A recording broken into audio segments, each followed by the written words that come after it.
شهر رمضان الذي أنزل فيه القرآن هدى للناس وبينات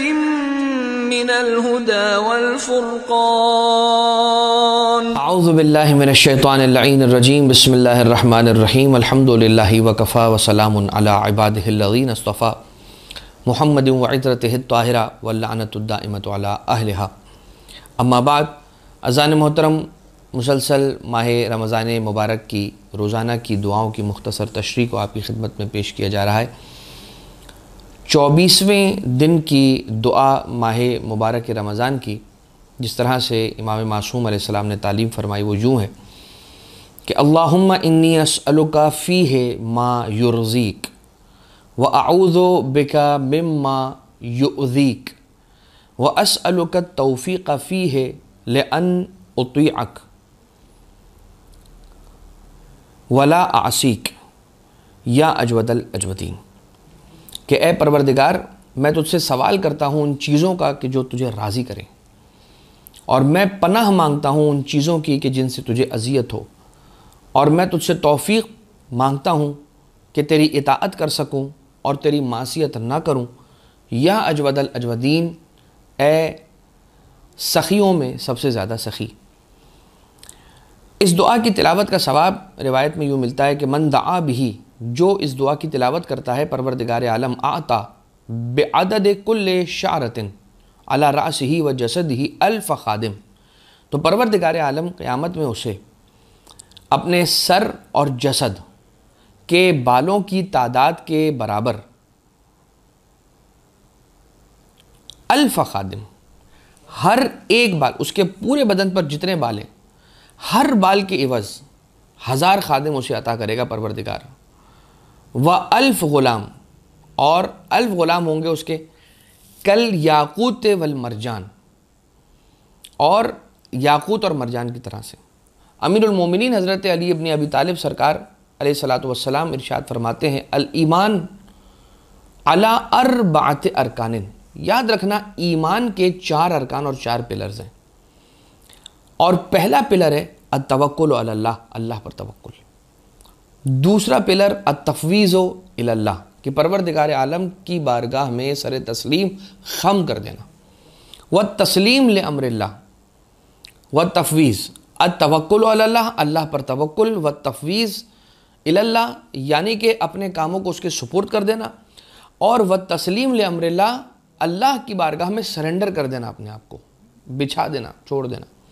والرضا بقضاء اللہ، اور پروردگار عالم کی قضاؤں میں انسان کو راضی ہو جانا۔ یہ ایمان کے 4 ارکان ہیں، 4 بڑے پلرز ہیں ایمان کے۔ چھٹے امام علیہ الصلوۃ والسلام مزید ارشاد فرماتے ہیں کہ انسانوں میں جتنے لوگ ہیں، جتنے افراد ہیں، ان میں سب سے زیادہ علم رکھنے والا اعلم الناس انا اعلم الناس باللہ ارضاہم بقضاء اللہ، کہ زیادہ بڑا عالم وہ ہے، زیادہ علم رکھنے والا وہ ہے، زیادہ عالم الناس وہ ہے کہ جو اللہ کی رضاؤں میں، اللہ کی قضاء میں، اللہ کے فیصلوں میں خود راضی ہو جانے والا ہے، پروردگار عالم کے فیصلوں میں راضی ہو جانے والا۔ کیا مانگا جا رہا ہے؟ پروردگار مجھے اپنی مرضی میں خوش رکھ، راضی رکھ کہ میں تیری رضاؤں میں راضی رہوں۔ امام باقر علیہ الصلوۃ والسلام ارشاد فرماتے ہیں جناب جابر سے، یا جابر، اے جابر کیف اصبحت، تو جابر کہتا ہے کہ میں نے اس حالت میں صبح کی ہے کہ بیماری کو صحت پر ترجیح دیتا ہوں، فقر کو تونگری پر اور دولت مندی پر ترجیح دیتا ہوں۔ مولا امام باقر علیہ الصلوۃ والسلام نے پلٹ کر ارشاد فرمایا کہ اے جابر یہی فرق ہے تم میں اور ہم میں، اور یعنی یہ جملہ ارشاد فرمایا نہیں فرمایا ایک الگ بات ہے، کہ یوں یہ اپنی جانب سے کہہ رہا ہوں کہ یہ فرق ہے امام معصوم علیہ السلام میں اور امت میں، امامت میں اور امت میں کیا فرق ہے یہ، کہ امام علیہ السلام نے فرمایا کہ لیکن ہم اہل بیت اطہار علیہ السلام کا طریقہ یہ نہیں ہے، ہم اس طرح سے نہیں ہیں، جو خدا دوست رکھتا ہے ہم بھی وہی دوست رکھتے ہیں، جو خدا ہمیں عطا کرتا ہے اس کو ہم قبول کر لیتے ہیں، جو ہمیں نہیں دیتا ہے اس کو ہم چھوڑ دیتے ہیں۔ لہٰذا اگر وہ دولت دے تو دولت پر راضی، اگر وہ فقر دے تو فقر راضی، پہ راضی، تو تونگری دے تو تونگری پر راضی، فقیری دے تو فقیری پر راضی، اگر صحت دے تو صحت پر راضی، اگر مرض دے تو مرض پر راضی۔ اب کمال یہ ہے کہ جن اہل بیت اطہار علیہ السلام نے اللہ کی مرضیوں کو اپنے لیے سب سے بلند چیز بنا لی اور سب سے امپورٹنٹ اور اہم ترین چیز بنا لیا، پروردگار عالم نے ان اہل بیت کی مرضیوں کو اپنے لیے سب سے امپورٹنٹ چیز بنا لیا کہ اب جو اہل بیت اطہار علیہ السلام کی مرضی ہوگی، رب کی بھی وہی مرضی ہوگی۔ اور کیا جملہ کہا گیا کہ اے پروردگار، میں اس بات سے تیری پناہ چاہتا ہوں کہ تجھے اذیت دی جائے۔ وہ چیزیں کہ جو تجھے اذیت دیتی ہیں ان سے میں پناہ چاہتا ہوں۔ کون سی چیزیں جو رب ذوالجلال کو اذیت دے؟ اللہ تک تو کوئی تیر نہیں پہنچتا، اللہ تک تو کوئی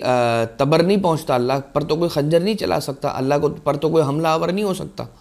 تو پھر اللہ کو اذیت پہنچائی کیسے جا سکتی ہے؟ جواب، رسول صلی اللہ علیہ وآلہ وسلم نے ارشاد فرمایا، من فاطمۃ بضعۃ منی من آذاہا فقد آذانی، فاطمہ میرا ٹکڑا ہے، جس نے فاطمہ کو اذیت دی اس نے مجھے اذیت دی، ومن آذانی فقد آذى اللہ، اور جس نے مجھے اذیت دی اس نے گویا اللہ کو اذیت دی۔ لہٰذا اگر راضی رکھنا ہے تو فاطمہ زہرا سلام اللہ علیہ کو راضی رکھو، اور اگر اللہ کو اذیت نہیں دینی ہے تو جناب سیدہ سلام اللہ علیہ کو اذیت نہ دو۔ اب سرکار امام محمد تقی علیہ الصلوۃ والسلام علیہ آلاف التحیۃ والثناء مولا ارشاد فرماتے ہیں کہ مومن میں 3 خصوصیتیں اور 3 خصلتیں ہونی چاہیے، اور وہ 3 خصلتیں کیا ہیں؟ نمبر 1، توفیق من اللہ، ایک انسان کے اندر اللہ کی جانب سے توفیق ہونی چاہیے، وواعظ من نفسہ، اور اپنے نفس کو انسان خود واعظ و نصیحت کرے، اکیلا بیٹھا ہو تو کہے ساجد یہ کام دیکھو نہیں ہونا چاہیے، فلاں سے ہوا ہے تم نے دیکھا ہے یہ کام تم سے نہ ہو، یا تم سے ہوا ہے خیال رکھنا اگلی بار یہ کام نہ ہو۔ نیتوں کا رد و بدل ہوا، فوراً اپنا محاسبہ کیا اور اپنے آپ سے بات کی اور اپنے آپ کو نصیحت کی کہ اے ساجد کبھی اپنی نیت کو خراب نہ کرنا۔ وقبول ممن ینصحہ، اور تیسری بات جو ایک مومن کے اندر ہونی چاہیے وہ یہ ہے کہ انسان کو، ایک مومن کو جو نصیحت کی جا رہی ہے کسی کی بھی جانب سے، وہ اسے قبول کرے، اسے سننے کو تیار ہو۔ اب ہمارا معاملہ اور مشکل اور مصیبت یہ ہے کہ آج کل کے زمانے میں ہم کسی کی بات سننے کو تیار نہیں ہیں، یہی فقط کہہ کہ اسے بھگا دیا جاتا ہے کہ یہ ہمارے عقیدے کا نہیں ہے، یہ کہہ کے بھگا دیا جاتا ہے کہ اس کے یہ تو ڈیفالٹر ہے، یہ کہہ کے بھگا دیا جاتا ہے کہ یہ تو کبھی ڈھنگ کی بات کرتا نہیں ہے۔ ہر مرتبہ انسان کوئی ایک نئی بات لے کر آتا ہے، کوئی ایک الگ بات لے کر آتا ہے، ضروری نہیں ہے کہ انسان ہر مرتبہ غلط بات لے کر آئے۔ لہٰذا انسان کو اپنے اندر یہ جذبہ پیدا کرنا ہوگا، یہ برداشت پیدا کرنا ہوگی، یہ تحمل پیدا کرنا ہوگا کہ ٹالرنس انسان اپنے اندر رکھے اور سامنے والے کی بات کو سن لے۔ دونوں ہی طرف اطراف کے لیے یہ کہا جا رہا ہے کہ دونوں ہی طرف کے لوگوں کے لیے ہے کہ وہ بات سنیں، کہیں ایسا نہ ہو کہ غلط اس شخص کی زد و کوبی کر دی جائے اور اس کو ذلیل کر دیا جائے اور اس کی انسلٹ کر دیا جائے 10 لوگوں کے سامنے، ایسا نہیں ہونا چاہیے۔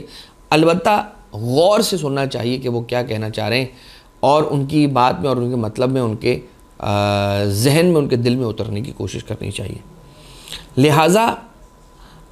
کیا سوال کیا جا رہا ہے؟ اے پروردگار، اس دن میں تجھ سے تیری رضاؤں کو حاصل کرنے والی چیزوں کا سوال کرتا ہوں کہ مجھے وہ سب کچھ عطا کر کہ جو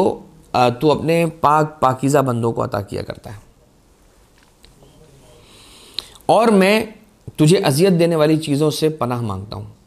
اور میں تجھ سے توفیق مانگتا ہوں تاکہ تیری اطاعت کروں، اور تیری معصیت سے خود کو بچانا چاہتا ہوں۔ ہر معصیت اور ہر گناہ کا ایک برا نتیجہ ہے اور اس کا برا رزلٹ ہے، اور اس کا ایک اثر ہے کہ جو انسان پہ مرتب ہوتا ہے۔ لہٰذا انسان کو چاہیے کہ جو گناہ کیسا بھی ہو، چاہے بڑا ہو چاہے چھوٹا ہو، اس سے اجتناب رکھے، اس سے دور رہے، تاکہ اس کی روح آلودہ ہونے سے پاک رہے۔ اسی کے ساتھ آج کا ہمارا یہ درس اپنے اختتام کو پہنچتا ہے۔ وما علینا الا البلاغ المبین، وصلی اللہ علی محمد وآلہ الطیبین الطاہرین۔